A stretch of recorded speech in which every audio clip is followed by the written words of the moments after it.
Ghazali, enten sing julukane Hujjatul Islam, enten sing jeneng pembaru, wis pokoknya ngoten. Jadi di setiap masa itu ternyata Allah itu pasti menurunkan Al-Mujaddid. Pembaharu ajaran yang akhirnya ini harus kayak napa dalam konsep fikih niku. Dalam konsep fikih niku coba kula njenengan niku kok gaya mazhab nyal ngoten pun. Soale dhewe jual beli yo ngono. Wis kudu ndelok padha ruwe. Terus akhirnya tampan tenaman lom duit. Lom barang. Angel Bang, sering ngono dilakoni angel. Buan misalnya.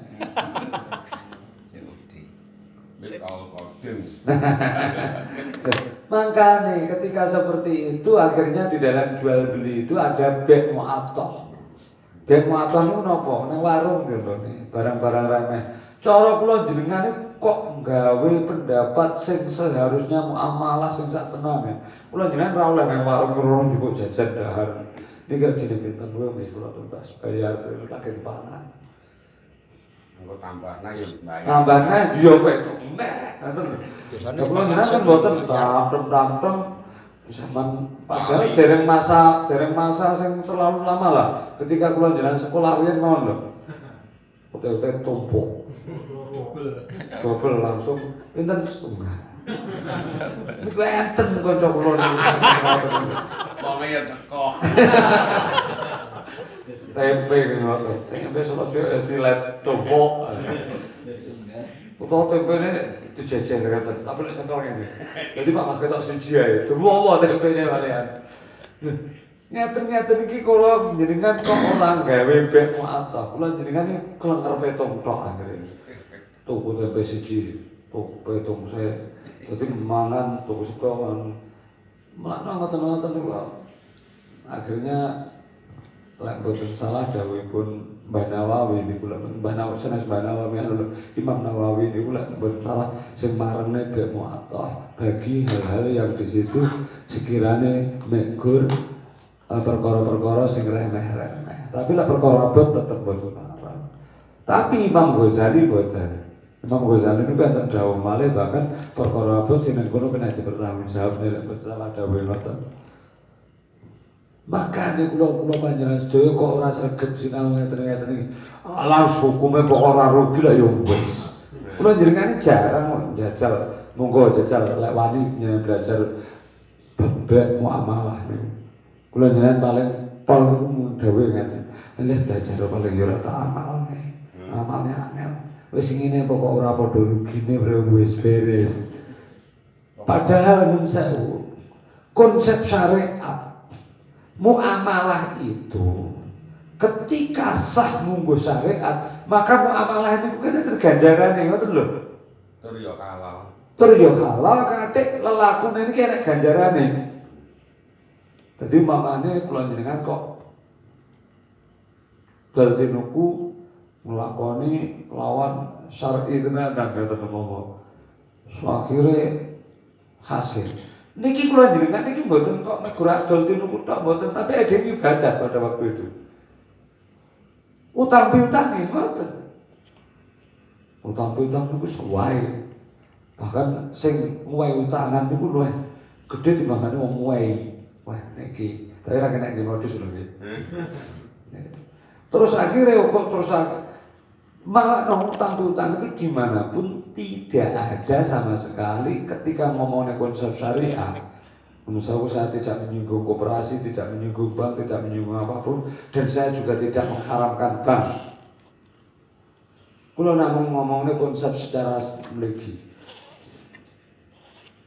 Jadi muamalah itu sendiri ketika kok konsepnya pas itu gitu oleh ganjaran. Tadi ilmu netok nih lho, umpama kula jenengan sinau tak kira ngamalne. Jane sinau babak mulang kira ngamalne iki luwih apik timbangane sing ra sinau ngawur. Akad itu ketika sah. Akad jual beli itu ketika sah. Ketika tidak sah, rusak akadnya, fasid, dosa lho niku. Ning halal asile lamun tidak ada kerugian yang ditimbulkan oleh akad tersebut walaupun akadnya rusak. Betul lho. Konsepnya kan macam. Nah, ketika kita membicarakan mujadid hukum, ternyata tidak semua ulama itu mengharamkan bank. Nah, jadi kalau bilang pun ekstrim lah. Biaya menganu utangnya kata haram. Haram mergo aku ra ditampa ngajone. Enggak biasa. Akhirnya nanti ngomongnya bank haram. Mergo ra diasesi. Padahal lek diasesi yang meneng haram halal. Ngeten nggih. Ternyata konsep bank itu ada sebagian ulama sing dahulu walaupun ini sebagai hal yang ilmiah kula jenengan termasuk condong sing haram atau yang tidak atau sing pas apa ora terserah. Karena perputaran roda keuangan di negara ini kita ada konsep junta negara. Saat ini negara Indonesia ini kok orang perputaran uang bank. Kira-kira Indonesia ini kira-kira ambruk ora? Karena ambruk ya. Maka di situ akhirnya ketika muamalah itu endingnya untuk kepentingan bersama. Dan itu tidak dimakan oleh satu orang kan. Ada ulama yang mengatakan sampai berkeputusan ternipu. Jadi ketika ternyata negara itu akhirnya ketika hutang untuk menggaji orang banyak, yang orang banyak itu akhirnya ketika setelah digaji yo kerja. Maka ternyata ini untuk tidak pribadi ini akhirnya ada ulama yang sampai tidak mengatakan bahwa bank itu haram. Karena ketika tidak ada bank negara ambruk. Betul lho. Pun tak coba uangnya narik gitu kok bank kabeh ambruk negara ini. Lah pripun ora nek perputaran ekonomi. Wong sing akhirnya dicekal, akhirnya duit niku kan dicekal wong tertentu sing duwe duit tok, sing ra duwe duit yo ora iso utang nang ndi. Lah pripun jabe. Ya. Terbar itu korupsi. Ya. Umpama duit kono sing bank karo sing duwe duit dicoba kabeh wis ora nabung-nabungan. Wis tambah kemakmuran awakku dhewe wong. Dan iki kira-kira ngomongnya kula jenengane mbuh nyekel duwe ora. Lah dipikir kaya ngoten. Wis ora tak tukone duwe. Nah, niku lho. Makane kula jenengan wis aja terlalu buaya fanatikan tapi aja terlalu sembrono ngoten lho. Maksudnya niku jadi ulama itu juga ada yang menerangkan bahwa bank itu sebenarnya tidak haram karena untuk hajat orang banyak. Wa tasawufu tablughul amakin al-ba'idata wa tabqa ba'da mautil alimi fa yasulu lahu bidzalika fadlu nashril ilmi wa yaktubu mu'alliman da'iyan ila Allah ta'ala fi qabrihi. Maka ketika semakin banyak buku diproduksi, kitab-kitab banyak diproduksi asalkan yang produksi itu memang orang-orang yang dipilih oleh Allah, bukan orang-orang yang disitu dengan tujuan untuk mencari keuntungan dunia, maka nasrul ilmi wal Islam itu akan semakin pesat.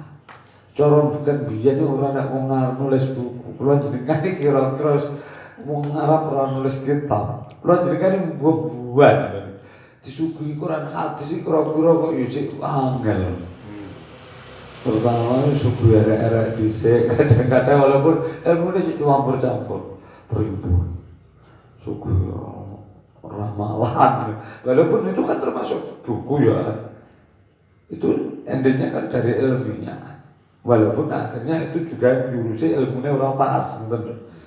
Maka dengan adanya karangan-karangan yang terlahir dari para ulama, ilmu itu akan segera tersebar kemana-mana. Seperti halnya Rasulullah maupun sawansul. Rasulullah garwane kathah, niku mboten kok niat kaya kula panjenengan sedaya seneng-seneng. Niat bayangke cara Rasulullah garwane namung setunggal. Kabeh wong wedok sing pengen belajar perkara khair, niku masane Rasulullah iki. Karena akhirnya umul mukminin iki sing mulane para wong-wong wedok pada waktu niku. Ngoten. sehingga akan terlahir guru-guru yang banyak sehingga kono akhirnya ilmu ini segera berkembang pesat. Ngeten. Dilalah di bojo situ kok merang. Karena elek. Neng ndang dadi wali. Kama qala Rasulullah sallallahu alaihi wasallam man anasha lisanu haqqan ya'malu bihi min ba'di ujri alaihi ajru ila yaumil qiyamah. Kados dene sing didhawuhi Rasulullah bahwasanya sapa wae sing nang kono gelem nyebar lisane gelem nyebarne perkara sing hak sing bener.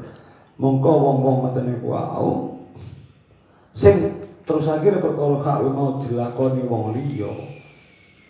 Mongko dhek bakal oleh ganjaran sing mili teko wong kuwi mau mengkone dina kiamat. Tapi ini pun tidak kok terus kena tinggi cita-cita, ngoten lho.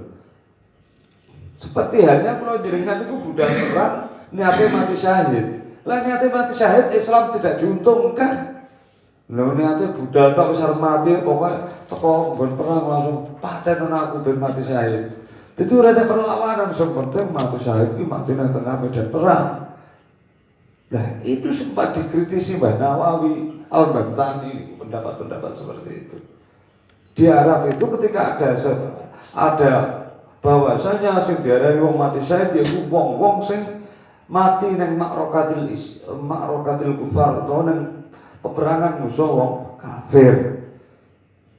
Kali Mbah Nawawi dikritisi pripun? Mbah Nawawi sing aran Syekhul Islam. Oh tidak benar sebenar itu tidak semua mutlak sebenar itu. Kalau menurut pendapat saya orang yang berbudal perang niate Islam menang dan dia tidak sengaja terbunuh di dalam perang itu baru mati syahid. Tapi lah niate budal tok mergo diseneni bojone tak kalau perang ben mati syahid uripku ben akhirat penak niki belum tentu urung kena diarani mati syahid niki dawuh Mbah Nawawi ngaten. Semanten ugi wong golek ilmu. Wong golek ilmu mari ngono mulang wong nggo tujuane aku wis rasa ngamal. Penting aku kabeh tak warai kabeh yo ora cita-cita ngamal ora apa cita-citane mek guru oleh ilan-ilane ganjaran. Niki ra pas ya. Kuwi wis ora usah cita-cita. Wis ben diparingi pangeran, ben saparing-paringi pangeran. Cita-cita kita adalah nyebarne agama ngoten mawon, nyebarne kebenaran ngoten tak mawon. Titik. Ora usah dicita-citane terus engko ben nampa pensiun. Ngoten-ngoten. Terus salajengipun kalih Mbah Syekh Habib Abdullah Alawi Haddad Waqad sumiyat hadhihi risalah al-musyar ilayha dijenenge Risalatul Mu'awana wal Mudahara wal Muwazarah lirragibina minal mu'minin fi suluki thariqil akhirah. Kita dibuatkan paket-paket carane awake dhewe nglakoni lek umpama pancen awake dhewe cara nglakoni perkara adab ki angel iki lho tak duduhi adabe. Kita juga gak keliru. Ketika kula njenengan niku nderek Habib Abdullah Alawi Haddad wonten apa? Di samping keturunan Rasulullah, beliau juga termasuk ulama. As'alullah ta'ala an yanfa'ani biha wa sayyidil mu'minin wa yaj'ala jam'ilaha wa iqtina'i biha wa bita'lifiha khalisan liwajhil karim. Dan aku minta pertolongan kepada Allah untuk memberikan kemanfaatan pada risalah ini khususnya kepadaku dan umumnya kepada orang-orang yang mukmin yang lainnya. Dan aku juga berharap Allah menjadikan jerih payahku dalam mengumpulkan, dalam membuat kitab ini dan dalam rangka mengarang kitab ini aku bermohon pada Allah dijadikan keikhlasan di hatiku. Ora krono pamrih apa-apa. Ikhlas itu lho Habib Abdullah Alawi Haddad nyuwun pitulungan. Dadi ora kok bar kitabe dadi anyar terus langsung golek napa niku ngarani? Golek sertifikat. Dadi ora kok terus napa golek napa niku? Hak paten. Hak paten. Mboten. Ulama riyen niku mboten wonten. Langsung hak patene dijalukne teng Pangeran Gusti. Mugi-mugi punapa ingkang kula anggit niki estu panjenengan tulungi supados dados ilmu ingkang panjenengan ridhoni nggih kula sing kula nalikane nglumpuk niki piwulang niki pitutur niki mugi-mugi nggih panjenengan damel ikhlas ngaten pun wa hadza amanul ibtidai wa billahi taufiq fa aqulu musta'inan billah wa muqarriban ilaihi. Dan mulai saat inilah sudah waktunya kita memulai apa yang pernah saya janjikan untuk panjenengan sedaya. Maksudnya ini ngakhiri khutbah terus akhirnya benjing niku mulai wa alaika niku mulai pitutur niku wa sa'lan minhu ayyi yuwaffiqani li sobati shawab bin niyat wal amal wal akbar. Lan kula nggih nyuwun sebagai hamba yang meminta supaya Allah itu menolong untuk membenarkan perkara-perkara yang benar di dalam niat dan amal dan akbar. Ini bisa bermakna objektivitas.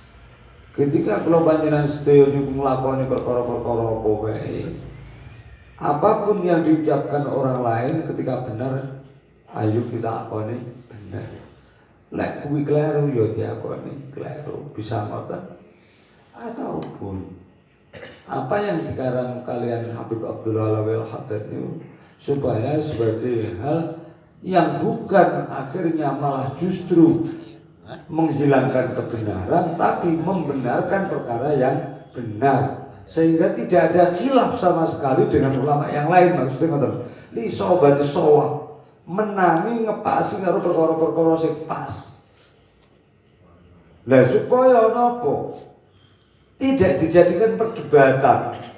Akhirnya aku ngaji Risalatul Mu'amanah, wah aku Risalatul Mu'amanah timbang kitab iki. Akhirnya dibanding-bandingkan.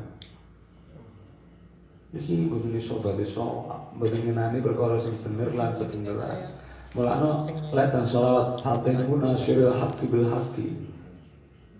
Nulung perkara hak lawan hak, ora kok nulung perkara hak sing gawe perkara batil.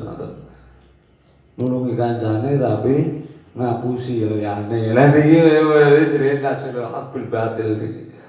Wasailan min wa yuwaffiqani li sobati shawab niat wal amal wal akbar fa innahu waliyyu dzalika wal qadiru alaihi. Dan Allah yang maha menguasai pada hal-hal tersebut dan yang kuasa terhadap hal-hal tersebut, yang menguasai dan yang qadir menentukan. Wa huwa hasbi wa ni'mal wakil. Dan Allah itu adalah yang menyukupiku dan sebagus-bagusnya zat yang aku pasrai segalanya. Pun wa alaika fasrun wa alaika ayyul akhu al habibu bi taqwiyati yakinika wa tahsinihi wallahu a'lam. Al-Fatihah.